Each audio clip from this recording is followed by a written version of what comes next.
Okay, thank you. Thanks so much for being here. Some of you I've seen in the last 2 days, 3 days. I can't even think of how long it's been now. So we did a town hall Monday with several other legislators, and that was fun. Several of you were there to that. I did a town hall last night, invited Norm Thurston. He's representative in Provo, and also Grant Pace, who is taking the place of Tyler Clancy. And just for information purposes, Grant Pace's primary opponent didn't get the required signatures. Verification rate was very low on that one. And so Grant Pace will be our who's calling me? Is one of you doing that? He's going to be there with us. I'm excited. He'll be joining us after next week. So super excited about that. I'm Representative Lisa Shepard. I represent House District 61. 61 starts over at the Provo Airport, and it goes up to the Orem Temple, takes University Parkway all the way up and goes to the mall. Those of you that are local know what I'm talking about. And then it heads down State Street and goes all the way down to 500. It takes State Street down to 500 West. That's State Street continuing on, all the way to Center Street in Provo, and then heads back over to the west side of I-15. There's just a little teeny section in that area that isn't in my district, but I'll still claim it anyway. Norm Thurston gets that one. So I wanted to mention, now that I've mentioned Norm Thurston, I feel like I wish this was out closer because I feel like I'm leaning too much. Norm Thurston is amazing. I'm so excited I get to work with him on I get to work with him on another committee. I'll tell you about that in a second, but I get to work with him on the General Government Appropriations Committee. And every member of the Utah legislature is on an appropriations committee. And then we have the Executive Appropriations Committee that then makes those final choices. And so I get to be on that one with him, and that does have Lieutenant Governor's office in our jurisdiction on that one, and so it's really fun. I wanted to also recognize here that we have our state school board member right here. Here he is. Everybody say hello. And also, I want to introduce another person here that I saw walk in. I'm really excited about that. It's a super good friend of mine in the legislature, a fellow freshman who's just been made the chair of government operations, and that's Cal Roberts in the back right there. Wave to Cal. Cal came to learn from us today some of the things. He's already a great chair. He's already digging in and learning from everywhere that he possibly can on this, and I think that's actually quite incredible. And then we have him. I'm going to be honest, I absolutely love Jefferson Burton, and I'm going to miss him terribly. But what's that? Yes, we lose him May 1st. So I'm very, very sad about that. But stepping in his shoes over there, and very well qualified, is, like I mentioned, Representative Cal Roberts. And so I'm super happy to the people that I work with. Also, one more thing I wanted to tell you is the speaker just appointed me to the Oversight Committee. Ooh, it works better here. The Oversight Committee. And if you can't, look at this. I said when he called me and said that, I said, you just made my month. And that's with getting to go to the White House next week. So the Utah legislature is going to the White House. We'd like to hear from them. We were invited there. I don't think, not all members are going, but most members are, from my understanding, or just a lot of us are. And we're going to hear some priorities of the White House. And so I'm super excited about that. But I'm more excited about getting to be on the Oversight Committee. So that's really great. Anyone here from House District 61? 2 of you, yay. Good to see you. And thanks for coming a second time right in a row. And then actually have a town hall tonight, and he'll be at as well. And so I like to go into the precincts and do town halls. So that's kind of fun. Let me tell you about working with Aaron. I've had the opportunity to go into his office and work with his employees and sit across Aaron's desk and really talk about policy, election policy. And so it's been really good to partner up with Aaron Davidson as well on some of these issues. Look forward to continuing that partnership. And I love to extend those partnerships to the school boards.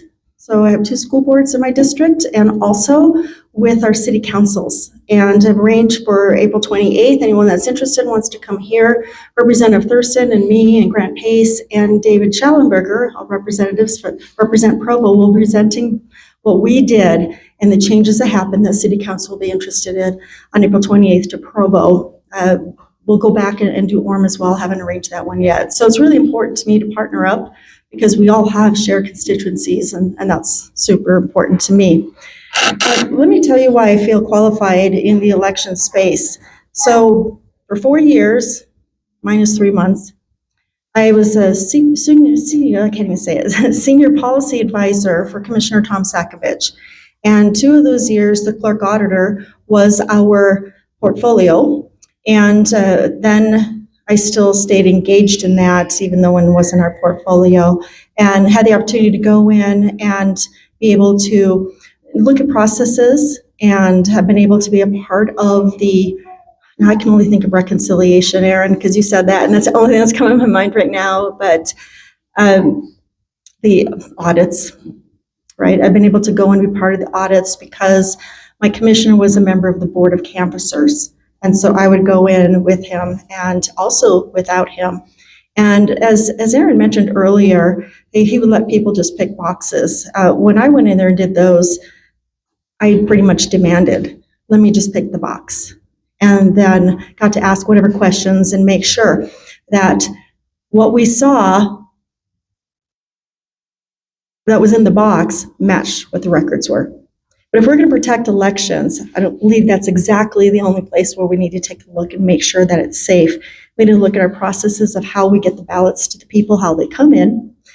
Voter rolls are the most important, and making sure those are clean. We had a conversation last night and found out there are many people that have died that are still getting some ballots. So we'll need to get some more. And luckily, the legislature just did a bill, I don't remember which one it is, that gave some more ability for the clerks to be able to look in some different records and get some of that information. So there you go. Also, beside that, I've spent about 30 years, it's been over 30 years that I've been in the party, but about 30 of those years going into each clerk, Utah County clerk, going to their offices and volunteering.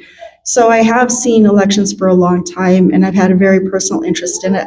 I'm a person that does a lot of deep study, and since the session, I've continued my study on my favorite topic, 3 words, Secretary of State. There you go. And it's really quite fun. I'm getting some more histories.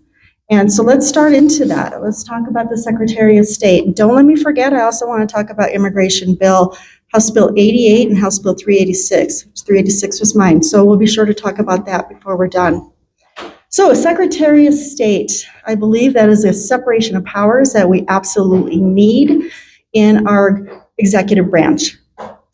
Back in, so reestablishing, so we had that, and those are the bill numbers there, 529, which was the companion bill that actually laid out the law, and then House Joint Resolution 25, that one was the amendment to the Constitution. So that was just a resolution to put it there. So we got it through committee, and that was a lot of work, let me tell you, even get it through committee, and we're the first ones to get it through a committee. When I say we, there's a team.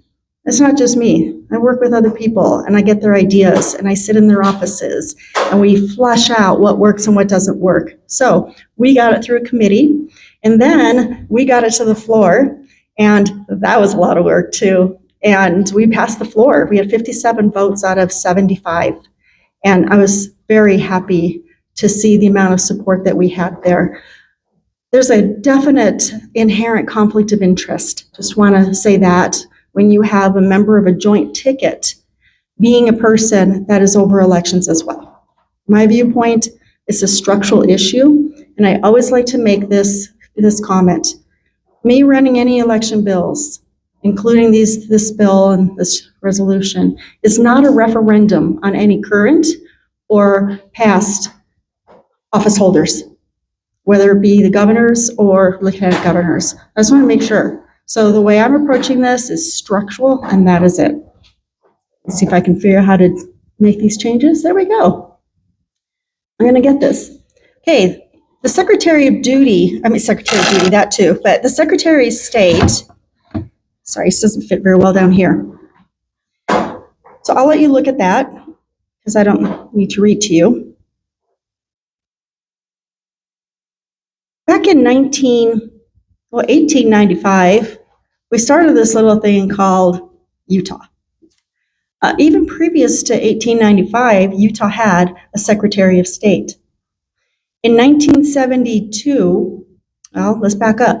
In the 1965 to 68 timeframe, the legislature tried to do a constitutional convention to amend the Constitution. Well, that failed. So they came up with something else, and they appointed a Constitutional Revision Commission.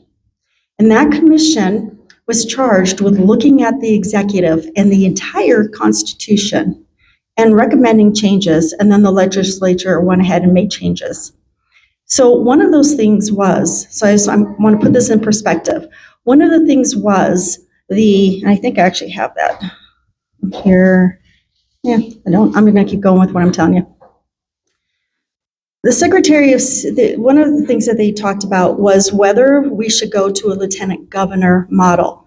So we had, going across the states at that point in time, was let's modernize and let's get a lieutenant governor. And one of the reasons that Utah wanted to do that in 1974 was because they wanted to give more prestige, more perceived power to a Secretary of State by renaming it as a lieutenant governor.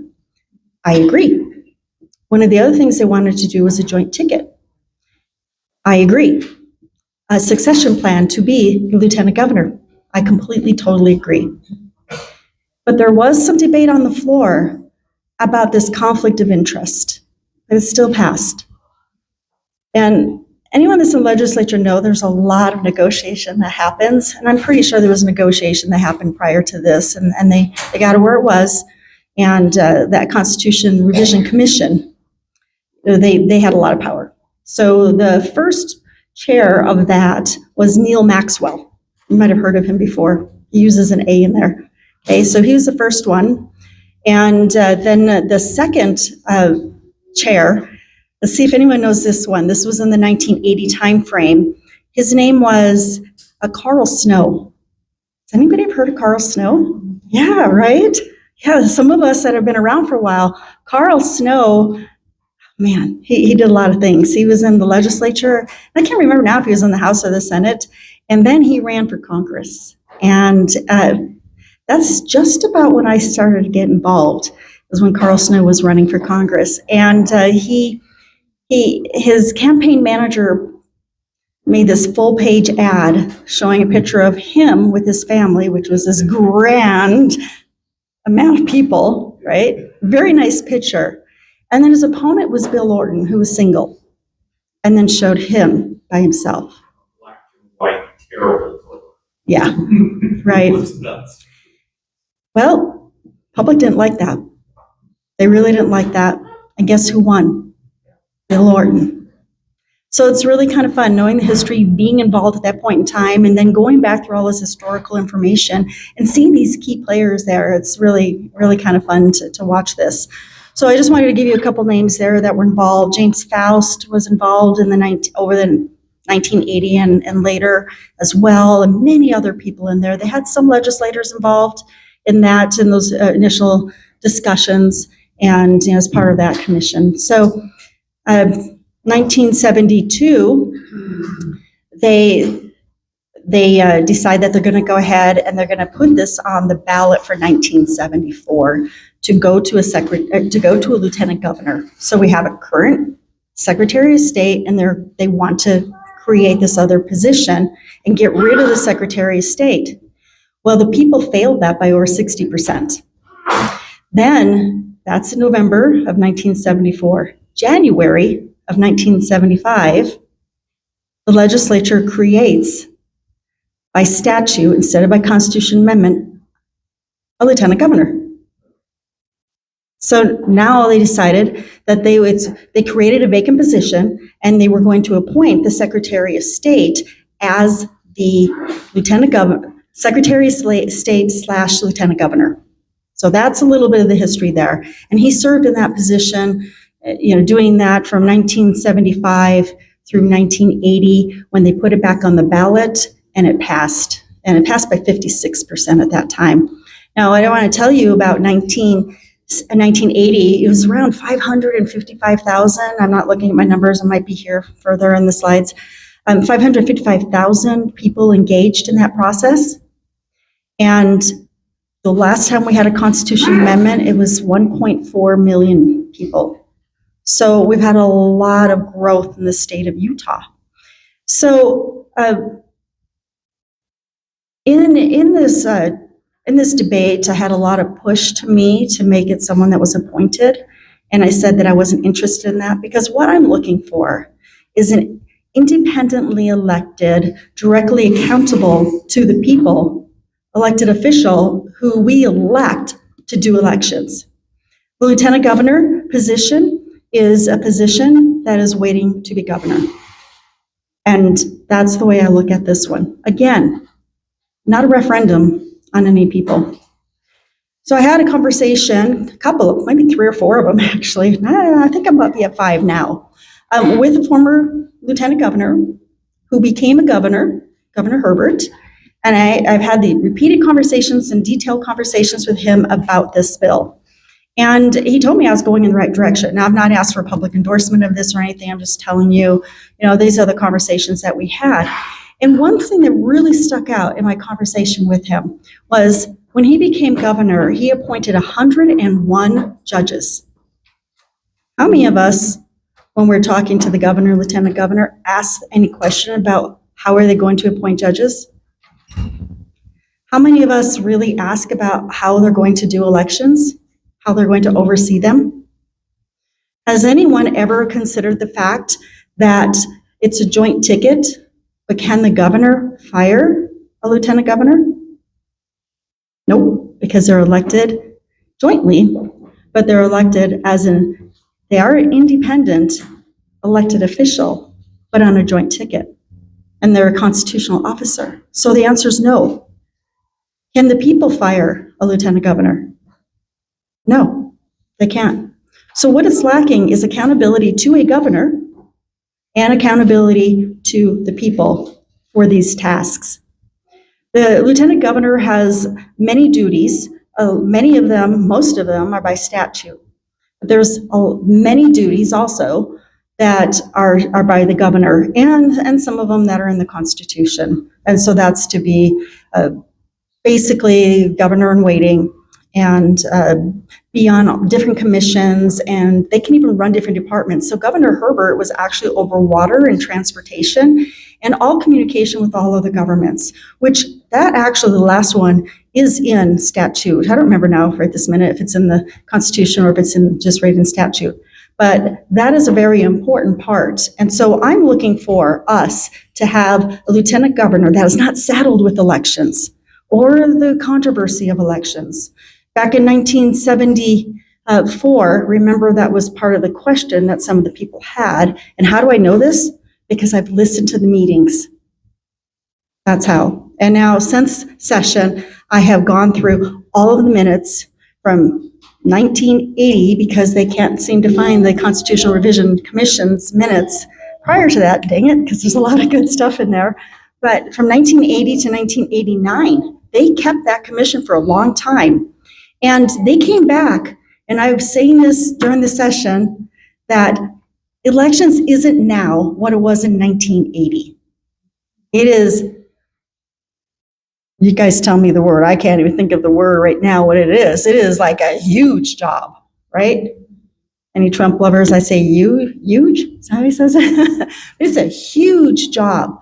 And interesting fact, so I came across in the minutes for the Constitutional Revision Commission, they actually considered after the Constitution Amendment was passed, and we now have a lieutenant governor, to take elections away. And I didn't know this back when I ran the bill, to take it away, because they didn't know if it was a proper thing to do. But they decided that we're going to go ahead and leave it there because it's only a seasonal job and it maybe affects one employee. Where are we today? We have all the things that our good county clerk talked about today that we have.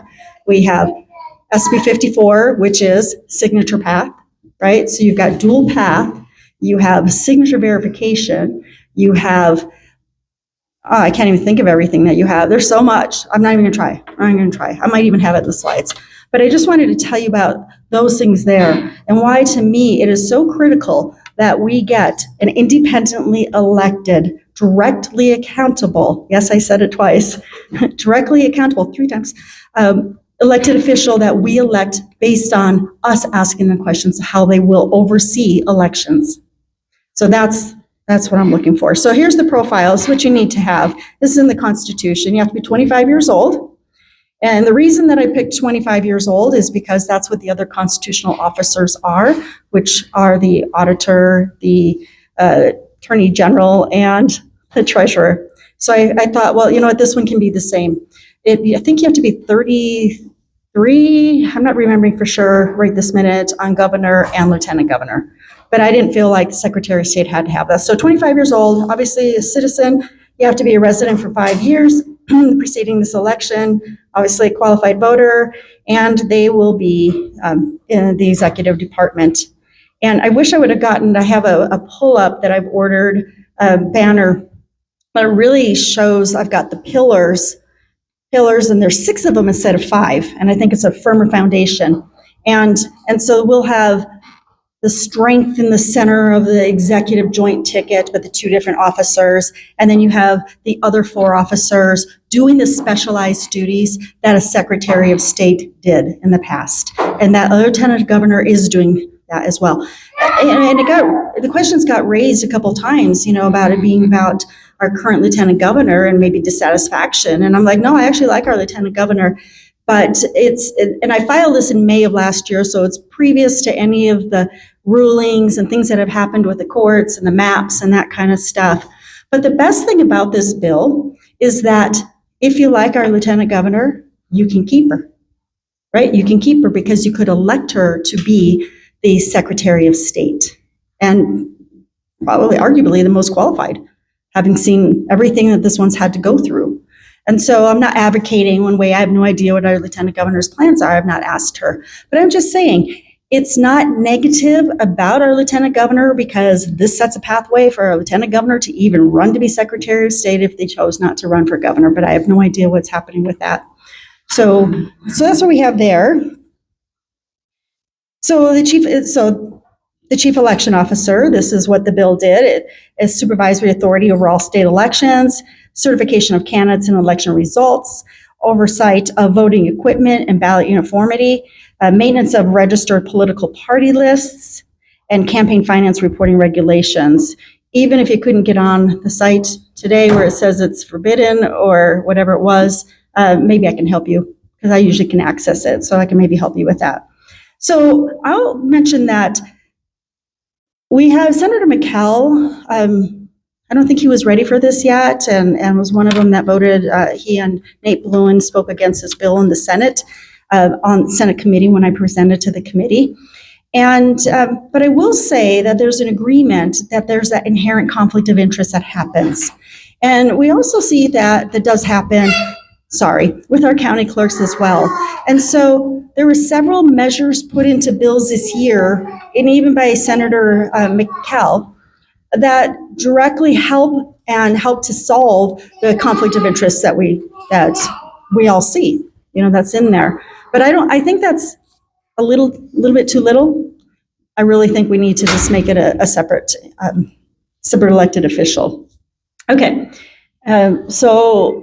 and then you saw over there on the other side that they must establish a process, decisions directly impacting their own reelection. So that actually is something that was, like I was just talking about, in one of Senator McCall's bills.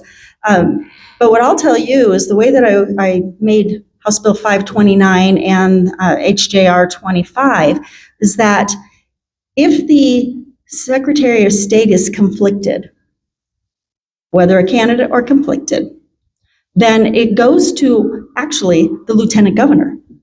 And the lieutenant governor will oversee just that race. And if the lieutenant governor is also conflicted, then it goes to the board of canvassers. And the board of canvassers will determine who's going to oversee those elections. It could be a member of the board of canvassers as well. That was actually put into the statute.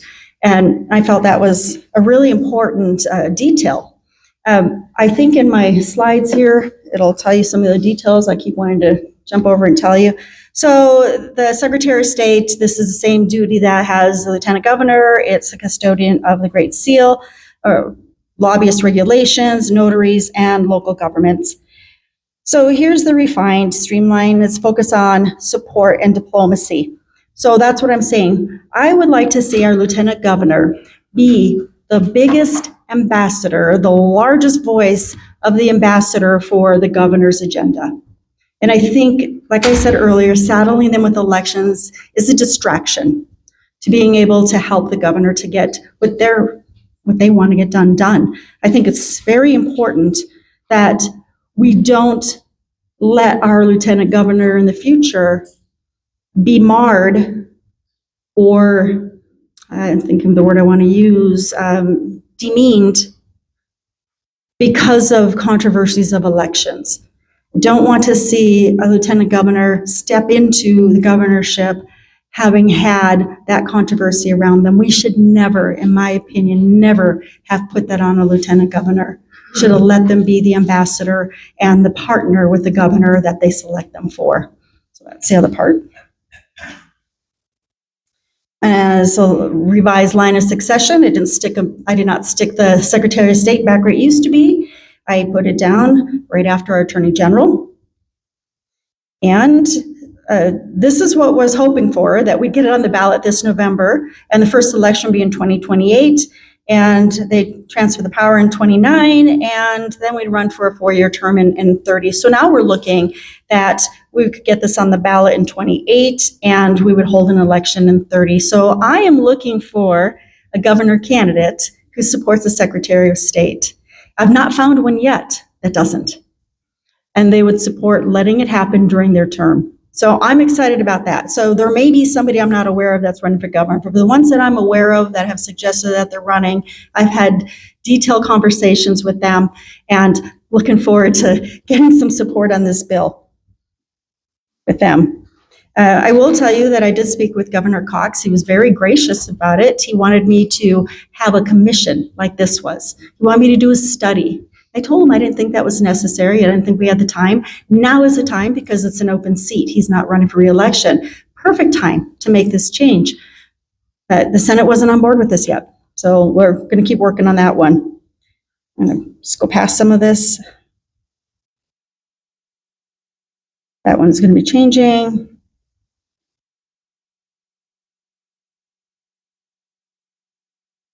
And yes, I do work hard on these things and try to make sure that we're thinking of every possible thing. So I'll just let you take a look real quick to see what the new structure would be.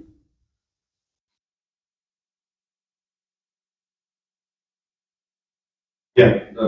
Absolutely. Yes, thank you. So what I'm doing is I'm taking the current duties of lieutenant governor, except for those that are given by the governor, picking them up and just moving them over and just putting a new elected official in there. So it doesn't take a large staff. It just takes the current staff we have and it moves them over. They'll obviously need a chief of staff and they might need another assistant for lieutenant governor when we move the rest of the staff over to a secretary of state. Okay, am I good to change it? We good? Okay. Next of that, things that the governor's office. I don't know where it falls in there, so like. And they are the.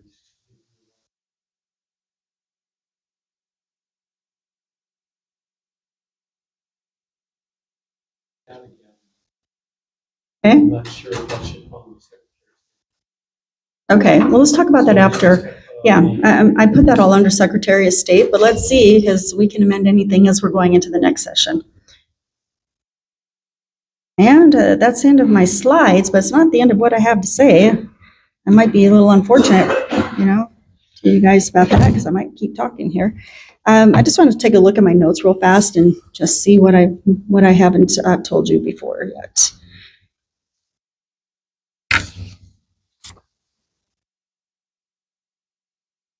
Okay, I just wanted to do a simple poll. I did this last night at a town hall. With the information that you currently have and with the experiences and your viewpoint, does anyone here think we should go to a Secretary of State? Okay. And does anyone say we shouldn't? Any not care? What's the cost? What's the what? What's the cost? That's a very good question. So it was about $700,000 to have it go to all the advertising and to get on the ballot. But that was going to be absorbed by the department because they were going to be doing other ones as well. It's about $325,000 annually for that. And when I spoke with the former governor, you know what he said to me, which I really appreciated? He said, the cost of having that separation of powers is minimal.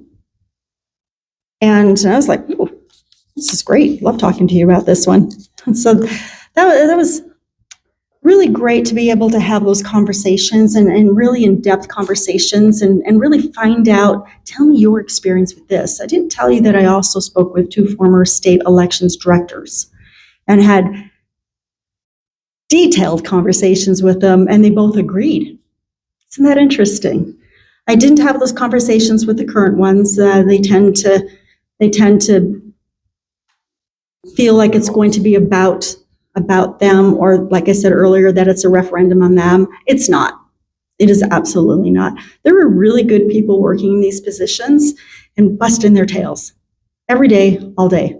Matter of fact, they even took some of Utah County's finest and took them up there. And then Aaron got to replace them with some other really good people that have been working. By the way, I'd also like to introduce our chief deputy county clerk is actually sitting in the back from House District 61, Brian Vokes, back there. And so Brian and I collaborate a lot on some of these things. I give Brian 3/4 of the credit for House Bill 504, which was financial records and conflict of interest statements that I ran last year. We got through, and it was a really good bill. And that one requires your candidates to do their conflict of interest statements before they can file. Now, we already did that at the state level, but they didn't do that at the other levels. So anyone that's running, starting last year, running had to do that this year.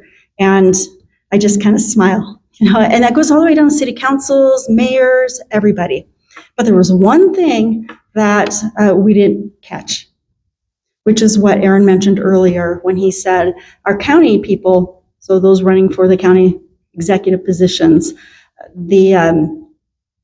and the legislative one too, because our commissioners are both executive and legislative, that they don't have to do one until it's the primary. So 7 days before the primary, I cannot believe that we took care of midterm vacancies and all this kind of stuff, and I missed that. My drafting attorney didn't catch it either, and so we're going to bring it back next year. So we'll get that, hopefully. I'm pretty sure that'll pass pretty easily on that. So that's very, very interesting. This year we got the 361 that Aaron talked about. There was a couple other there were a couple policy things in there. One is that we don't allow the clerks to put their names on the envelopes anymore.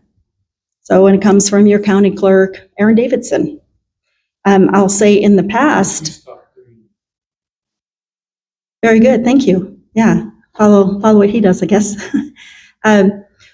There were probably like 4 years ago, I got a postcard from the clerk auditor, and that postcard and the website were the same colors as the candidate, that one was a candidate, their website. The candidate's website, the county website for the clerk auditor, and the postcards were all in the same colors. And I felt like that was pretty inappropriate on there, plus the name was on there. And it just looked like it was an extension of a campaign. So this is a great bill that we got through, and I appreciate those that voted for that. The other part too is that was House Bill 361. That was one of the policy changes that we put in there. So unless your name is on a ballot as a county clerk because you're a candidate, that's the only time that you can have your name on a ballot at this point in time, from now on, unless somebody makes a change, and they probably won't do that. So we also made a change. So on either the second last day or last day, I don't remember which one it was, Senator Pitcher came to me and asked if I would be willing to put her bill, I think it was 299, into my bill. And that one, we got a little bit too strict on the nicknames. Like, we can't put Lucifer on a ballot, but we can put Billy or Bill, and we don't have to have 5 people sign for that. And, got a The correction? main reason for that change is we restricted women from putting their name. Very recently, they couldn't put a name because everybody knew them by on the ballot. So now, a female candidate can put their name, last. Yes. That was the main. Ballot reason. order will still be whatever the legal name is. Yeah, whatever the legal name is. And they just did the ballot order too, for this coming election cycle. So that's kind of fun. That just happened yesterday, I believe it was. Okay. Well, it was on the 6th. Oh, okay. All right. Real quick, I want to jump into the immigration bill. I had House Bill 386, which I had no opposition from anyone that I talked to, including former governor who got this bill passed in 2011, which was a Utah's guest worker program. And there were other programs that were put in at the same time with it. And we were enacting that one back in 2013. So we passed it in 2011, not me, but the legislature did in 2011. And in 2013, that's when it was supposed to enact. Well, what Governor Herbert told me is that he was talking to President Obama and said, we need to fix illegal immigration. And Obama said, you fix it. So he came back and he fixed it. He got Utah to do this guest worker program. But we couldn't enact it because we don't have the authority as a state. I'm sure everybody knows that, right? We don't have that. So it was great conversations were had. I had it with several different people that were in the legislature at that time. I had it with the governor at that time that tried to get it through. No opposition whatsoever. Took it to Business and Labor and went through unanimously. Got to the House floor. I was asked if I would be willing to let House Bill 88 in there. House Bill 88 was another immigration bill. This would be the 7th substitute of this immigration bill. And this one is the one that basically only allows U.S. citizens or legal status to be able to get some of the services that we have. And that would be food, in-state tuition, it'd be food pantries, in-state tuition. I'm not really remembering what the other ones were because it only got that far. So we had the most heated debate that I think I've seen in 2 years on the floor. Part of the reason that we wanted to put it into my bill is that I don't throw bombs. I just like to respect and just say what needs to happen, but without making it personal. And we needed to move it over into a different bill so that it would be able to have a chance to pass. And the policy was sound, good policy in my opinion. And so I said, sure, yeah, I'll let the body make the decision. And so the body went to do it, and we had a floor fight. It was pretty amazing. I don't know if you know what a call of the house is. So call the house is not used that often. What it is if you're a representative and you're not sitting in your seat to vote, and we're in a close vote, we do a call of the house. And if 10 people stand up, then they will call the house. And that means anybody that's on campus, you got to get in here. You have to come in and vote. And you'll get hunted down if you don't. And so we had 3 of those in that debate. And very, very interesting. The body passed it barely. And so now my bill that had no opposition now had opposition within the body. And then I was working with a senator over there, the one who was going to sponsor 88. I found out from Representative Lee, who he was working with in the Senate. And I went over this really interesting story. The bill passes. I get asked, I'm not naming it. I haven't asked permission. Because I haven't asked permission. And what we have is trust. And we're a team and we work together. And sometimes we don't agree, but I have not asked permission to be able to say who it is. So I go over, I get asked right away, who's your Senate sponsor? And I was like, ooh, I don't have one yet. I tried to have one, and that particular senator never responded after three tries, just on my main bill. And so I figured it wasn't going to be a problem. So I find out who it was, and I walk over to the Senate floor, and there's one senator sitting on the floor working at the desk, their desk. And I couldn't believe it. I'm like, are you kidding? I come over here, we just passed this, there's one senator, and it's the senator. And I spoke with the senator. The senator said, let me hold the body, his body, right? His caucus, I should say his caucus. And we couldn't get the votes. We just couldn't get the votes. It's been said that it was part of a process that happened. I actually contest that because the Senate sponsors or substitutes bills all the time. And so I don't think it's process. I think that it was pretty toxic at this point, some of the rhetoric that was happening, and I think that's really probably what it was. And I will tell you that my senator, and a lot of people have thrown senators on the bus on this issue, but I just want to tell you that there's other senators I could have gone to and asked, now I know this, that they would have taken the bill. But I was told, because I was working with one, that they weren't going to get the votes. And so the Senate just decided that they weren't going to put a sponsor on the bill. So we'll come at it again another time. And, if I'm involved in that, the rhetoric will not be toxic. It'll be just about policy and not about people. That bill is about people, though. It's about people who aren't legal in the state of Utah, and that we are paying for all these services that they're getting, that it's not infinite amount of money out there, from the taxpayers to do that. I personally think that the churches have really picked up well on this issue, and they do give a lot of support in those areas, and I'm grateful for that. I just don't want to saddle my district or the other voters in the state of Utah with those additional expenses. And I also don't want it to be a magnet. So I'll look at in-state tuition maybe a little differently next year than what it came to me.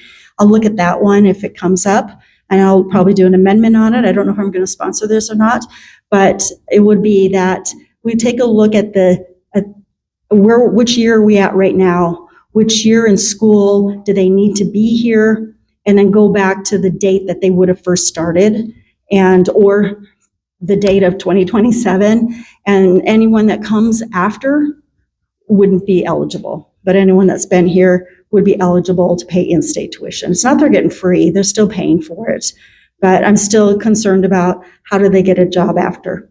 So that's just one of them that I was asked to talk about. So we have any questions?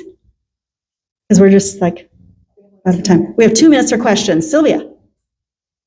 So at the last reform, I asked what were the objections, and food pantry, if legal, had gone to the food pantry, they wouldn't have food.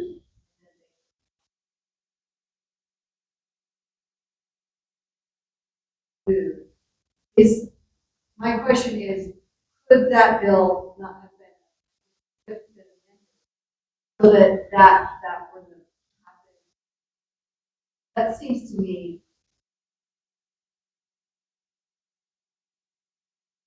Any bill can be amended. Any bill can be substituted. It was the 7th substitute of that bill. And so it was at a point that there was consensus on this bill. So you're saying it was substituted? Could have gotten food, or? No, I believe the bill still had the pantry was excluded on there, but it was just for public financing. So if there were pantries that didn't have public financing, they were fine. That's why I said, like the LDS Church, Catholic Church, other churches, they feed millions of people. And that would be a difference there. So my goal in being a part of any of that would be just a magnet state. I just don't want to be a magnet state. I don't want people coming just to be able to live off of our tax dollars. That's my goal on that one. I don't want to be a non-compassionate person or incompassionate, or whichever the word is. I see how that could be portrayed to the public. Yeah, I can see it too. They'll take that. Yeah, absolutely, absolutely. And I'll continue to say, the same thing, right? Should the taxpayers of Utah fund this? Sold about the bill. Will you just ask that one more Was that time? really the piece of stopping? I don't know what's in the senators' minds. I don't know on that one. I know there were senators that would have voted for it had it gotten to them, but as a caucus, they made a determination they weren't going to. And you know what? You work with people. And if you can't have relationships and trust among your colleagues, then you're not effective. You have to be able to work together. You can stand and you can say no, and you can say yes, and you can do whatever you want to. It's your vote for your people. But you have to be able to work with others. If you're toxic and can't work with other people, you might as well. You need to send them home, if that's how it is. I think that there can be ways to say things, and I make that very attempt to say the same types of things, to agree on the principle, just not on the way it's said. So, thank you. Thank you.